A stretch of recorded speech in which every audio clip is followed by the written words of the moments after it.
Hello. I just came across this subreddit and gosh, some of these are terrifying. I do have a story of something that happened to me a long while ago, but in hindsight, it was really dumb of me and I feel terribly dumb now, so I've always been hesitant to tell a lot of people I know about it.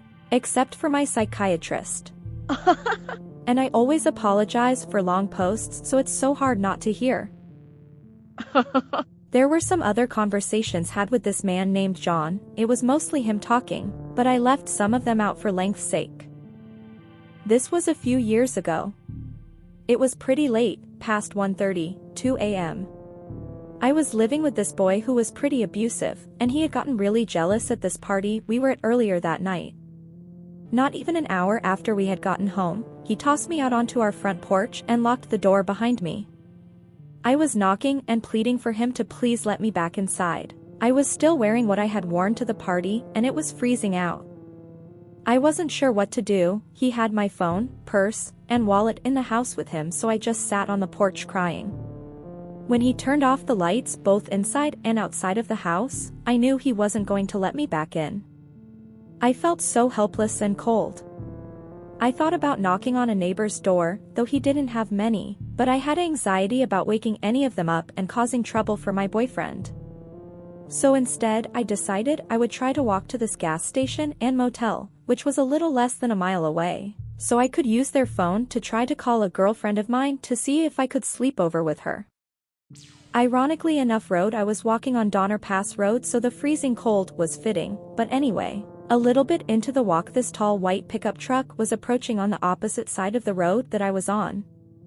I tried not to make eye contact for obvious reasons, but then I heard the truck stopping and beginning to make a U-turn, and my heart just started pounding.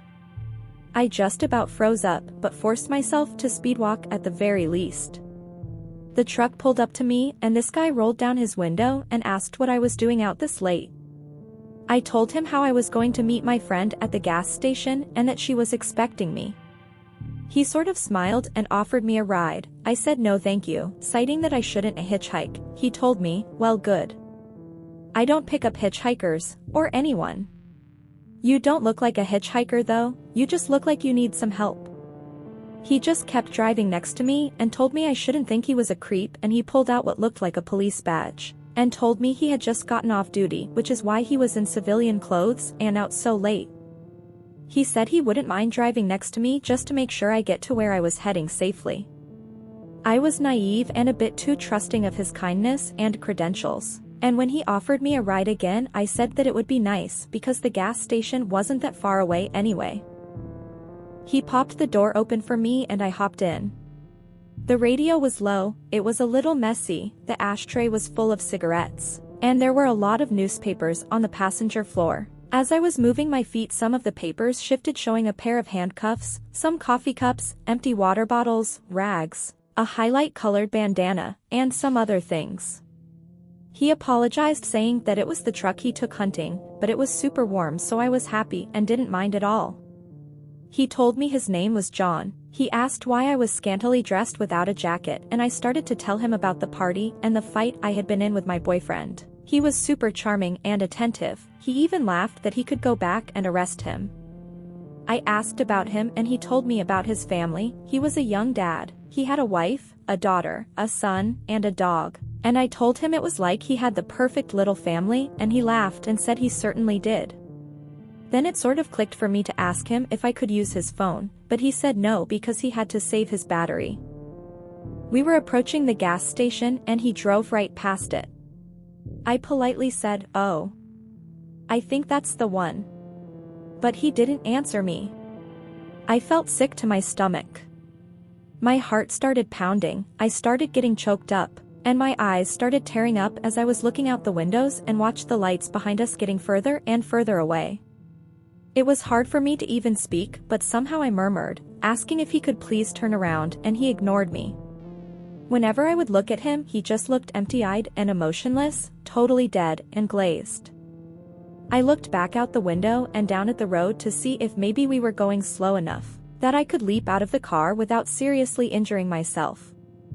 I remember always hearing, "Never go to the second location," but I thought about the possibility of jumping out and breaking an ankle and how it would be a lot harder to get away with one foot. As opposed to 2, debating with myself that there was snow on the ground, but then again, snow is hard to get along in, especially when you're not fully clothed.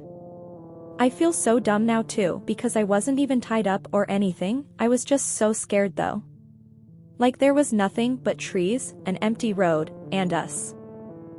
I was crying pretty badly at this point and asked if I could please borrow his phone again. I don't know why I even asked. And he told me to stop talking. Then he started talking underneath his breath saying, "Girls shouldn't be out so late. You shouldn't have been alone this late. Look what you're doing to me. Dressed like a slut." And other derogatory things. As he kept saying these terrible things, too many to type out here, I wasn't even responding. I was just crying and trying to think past the fear I was feeling. I remembered the pair of handcuffs I remember seeing under the papers beneath my feet, so I used that little, I don't know how to describe it, like, scoopy motion? I managed to use my feet to scoop his handcuffs up and use my heels and toes to push them under the bottom of my seat, as far as I could.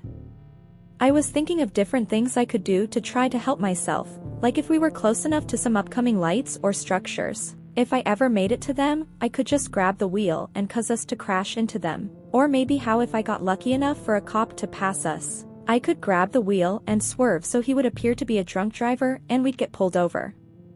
I guiltily thought about the possibility if this man is just having a weird night and how if I did anything it would hurt him, but I told myself that sort of thinking sort of got me into this mess. He pulled off the road where there were still woods on both sides of us. On his side the wooded trees were closer to the road, and on mine, there was a small gap fully covered in thick, I don't know how many feet of snow, before the trees thickly picked up maybe 10 to 16 yards away. He turned off the car and coldly said there was something wrong with the car and to get out with him. As he grabbed the keys and was stepping out of the car, I grabbed onto the center console and cried and pleaded not to make me get out with him because it was too cold. He turned around to face me, his door still open, and shouted at me to get out of the car because we had to go check out the trunk bed hatch. I dug my fingernails deeper into the console, thinking my cries of a no and head shaking would cause him to come around to my side of the car and drag me out himself. I was crying and said, "Please John, I'm so cold and scared." I was thinking of everything I ever heard, humanize yourself and use first names. He stared at me in this like way I can't even describe to this day, I don't even know how to start. He got back in the car and I'd slink towards my window, scared he would drag me over the console. He turned off the headlights and everything just looked dark blue. He stared at the steering wheel for what felt like years before lighting a cigarette and looking out his window and back at me, and then back out his window. He heard me shuffle my feet on the newspaper, I was just adjusting my legs, but while still staring out his window told me if I thought about running, he had a quick way to get me where he wanted me. And oddly enough I was sort of thinking of running minutes before that, but reasoned that if he wanted me out of the car then I should stay in, otherwise he could chase me or shoot me. In case he had hunting rifles in the back, I didn't dare look, I'm glad I was right. I think at that point I sort of hit some sort of bottom of my reserve and instead of panic, there was numbness and exhaustion. There was still an occasional hot tear or two, but I just remember being numb. I talked to a psychiatrist about this sort of thing and he thinks it just came from my ex-boyfriends giving me PTSD. It was dead quiet, but I finally just barely audibly told him that my friend was still waiting for me and asked about his wife and children, and he flatly said he didn't have a wife or children and that his house was empty. I asked him what he was thinking about and he said, "I'm thinking of what to do with you." He didn't say it angrily, he just said it flatly and coldly, which sort of scared me more. I did start getting worked back up to a cry at that point and he told me not to cry and turned the car on, offering me some heat. I just cried and said I wanted to go home. Eventually, he started driving and kept driving until we were approaching a gas station. I was gauging the right time to reach for the wheel, but before I could, he started slowing down. While pulling up, he told me not to tell anyone or he would find me. Then he told me all he was doing was teaching me a lesson not to hitchhike with strangers. He was almost coming to a complete stop when he told me to get out before he changes his mind. Before he could even get another look at me to assess my understanding, I was already down out of the truck and sprinting towards the gas station. The panic was overwhelming me, but then I stopped and remembered to try to see his license plate. I turned around but only caught the blur of the last 3 numbers as he was driving off. I ran inside and asked the clerk behind the counter to please call the police. I waited until the officer got there, and I'll be honest, I was a little scared it would be John. My fears melted away when the new-faced policeman got there. I gave him the description of John, his appearance, the vehicle color and type, the parts of the license plate number I had caught, and the fact he said he was an off-duty cop. Just basically anything I could. I asked him if he could look at the camera, and the officer disappeared in the back for a little bit, then came back out saying there was nothing on them. I asked if I would be able to look, and the officer said no and asked me if I didn't trust him, and I told him of course I did. The officer gave me a ride to my friends, lecturing me for hitchhiking, consisting of him repeatedly asking if I knew who Ted Bundy was. Of course I knew. I was just naive to think it could never happen to me, and I was desperate for some warmth.